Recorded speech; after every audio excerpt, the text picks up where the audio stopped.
వెంటనే ఆంజనేయుడు అక్కడి నుండి రాముడి దగ్గరకు వెళ్లకుండా కొంతమందిని చంపి వెళ్లాలనుకుంటాడు. సీత ముందే 2 విషయాలు చెప్తుంది. ఇక్కడ ఏమైనా గొడవ జరిగితే రావణుడు నన్ను చంపేయొచ్చు, లేదా వేరొక స్థలంలో దాచేయొచ్చు. ఇది మొదటిది. నువ్వు శత్రువుల్ని చంపితే నీకు పేరొచ్చేస్తుంది, కాబట్టి ఎవరిని చంపకో. ఇది రెండోది. కానీ హనుమ ఈ రెండూ చేస్తాడు. కోతి కదా, అల్లరి.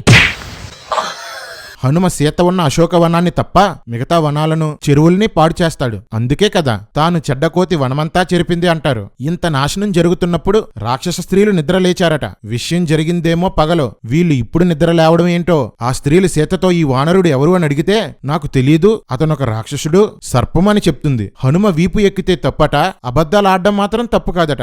మంచి రాముడు, మంచి సీత, మంచి కోతి. అప్పుడు హనుమ శత్రువులు వస్తే 80,000 మంది రాక్షసుల్ని చంపేశాడు. అంతేలే, ఎవరి కీర్తి కోసం వాళ్ళు ప్రాకులాడాలి కదా. రావణుడు తన మంత్రుల కొడుకుల్ని పంపిస్తే వాళ్ళందర్నీ చంపేస్తాడు. 5 ప్రముఖ సేనాపతుల్ని చంపేస్తాడు. రావణుడి మొదటి కొడుకైన అక్షకుమారుణ్ణి చంపేస్తాడు. మొత్తానికి సీత ఏం కోరుకుందో అదేనండి హనుమకు కీర్తి రాకూడదని. ఆ కోరిక జరగకుండా చేసేశాడు. రాముని కంటే ఎక్కువ పేరు సంపాదించేశాడు. ప్రతి ఊర్లో రామాలయం లేకపోవచ్చు గానీ హనుమంతుడి విగ్రహాలు మాత్రం ఉంటాయి. రాముని కంటే హనుమకే ఆరాధికులు ఎక్కువ.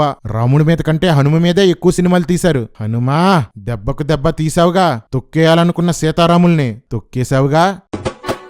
మంచి బొత్తాయి పళ్ళు, మంచి మామిడి పళ్ళు.